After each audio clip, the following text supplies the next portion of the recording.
નમસ્કાર. ચાલો આજે એક એવી ગાથાને સમજીએ, એક એવા સંઘર્ષની વાત કરીએ જેણે ભારતના ઇતિહાસની દિશા જ બદલી નાખી. વાત છે ડૉક્ટર ભીમરાવ આંબેડકરની. તો આ આખી વાર્તા એની શરૂઆત ક્યાંથી થાય છે ખબર છે?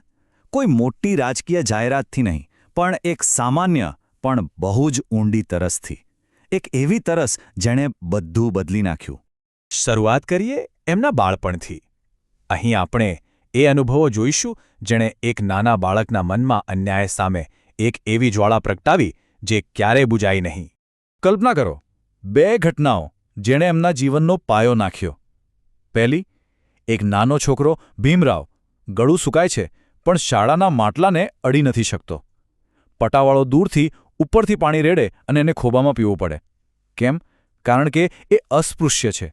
અને બીજી, એ જ છોકરાને એના ભાઈ સાથે ગાડામાંથી બહાર ફેંકી દેવામાં આવે છે. રાતના અંધારામાં એક સૂમસામ રસ્તા પર. ભૂમ, બસ એમની જાતિ. આ રોજિંદા અપમાને એમનામાં એક બીજી જ તરસ જગાવી. એક તરસ હતી પાણીની, પણ એના કરતાં મોટી તરસ હતી જ્ઞાનની. એક એવી ભૂખ જે એમને સમજાવતી હતી કે આ અન્યાયની વ્યવસ્થાને સમજવી પડશે અને એને હરાવવા માટે ભણવું પડશે.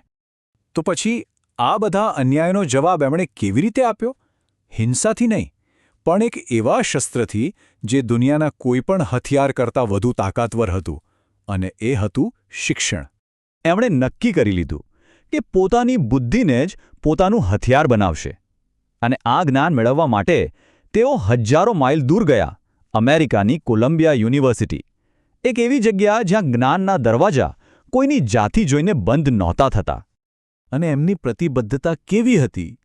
જુઓ આ આંકડો, 18 કલાક રોજના એ પુસ્તકાલયમાં સૌથી પહેલાં જતા અને સૌથી છેલ્લે નીકળતા. બસ આ જ ધગશ હતી જેણે એમને એમના સમયના સૌથી ભણેલા ગણેલા લોકોમાંના એક બનાવ્યા. આ જ્ઞાનનું શસ્ત્ર લઈને તેઓ ભારત પાછા ફર્યા, પણ માત્ર પોતાની કારકિર્દી બનાવવા નહીં, પણ એ કરોડો લોકો માટે લડવા જેઓ સદીઓથી અન્યાય અને અપમાન સહન કરી રહ્યા હતા. અને જુઓ, લડાઈ ફરી એકવાર પાણી પર આવીને ઊભી રહી. આ છે મહાડ સત્યાગ્રહની વાત. મહાડના 14 તળાવનું પાણી બધા પી શકતા, પણ દલિતો નહીં. ડૉક્ટર આંબેડકરે હજારો લોકોને ભેગા કર્યા અને એ તળાવ પર લઈ ગયા, અને ત્યાં જઈને એમણે પાણી પીધું. આ માત્ર પાણી પીવાની ઘટના નહોતી, આ સદીઓ જૂની ગુલામીની સાંકળો તોડવાનો શંખનાદ હતો. ત્યાં હજારો લોકોની વચ્ચે ઊભા રહીને તેમણે જે કહ્યું તે માત્ર શબ્દો નહોતા, તે એક ગર્જના હતી. એમણે કહ્યું, અમે અહીં એ સાબિત કરવા આવ્યા છીએ કે અમે પણ મનુષ્ય છીએ. આ પાણી માટેની લડાઈ નહોતી, આ માનવતાના ગૌરવની ઘોષણા હતી. આ સંઘર્ષનું સૌથી મોટું અને સ્થાયી પરિણામ શું આવ્યું? એક એવું કાર્ય જે આજે પણ આપણા દેશનો પાયો છે, ભારતનું બંધારણ. અને હવે જુઓ, ઇતિહાસ કેવી રીતે બદલાયો.